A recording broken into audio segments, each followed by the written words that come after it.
Do you have a wood stove in your house? Do you have available natural gas at your house? I'll tell you a little quick story, and it really changed how I looked at being comfortable in the living room. I had a house and I had a small wood freestanding stove. Stovepipe went up and out through the wall up to the ceiling. And I really liked it, but every time I wanted to light it, I had to go and get the wood, split up the kindling, put it in, light it up, and then all the dust and the ash and the dirt and everything. It just wasn't that convenient.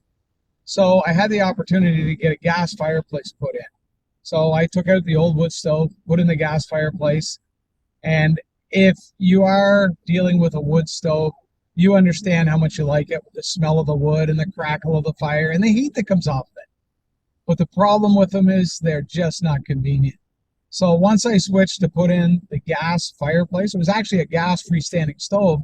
All I had to do is turn it on when I wanted heat and turn it off. I could leave a little pot of water on top and it would, put a little humidity in the air. I could get pretty much everything that I had from the wood stove except the inconvenience. So if you have a wood stove and maybe you're getting a little older and you want to stay in your home, this is all about staying in your home and being comfortable. Maybe you don't want to be carrying wood in anymore. Maybe you don't want to be cleaning up the ash and the dust and cleaning out the stove.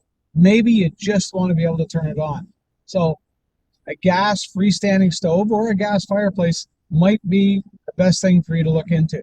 So check with your local fireplace companies or your heating and cooling companies, see what they can do for you.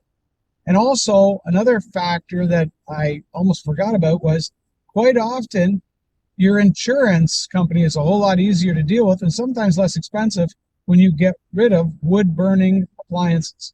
So that's something else to consider.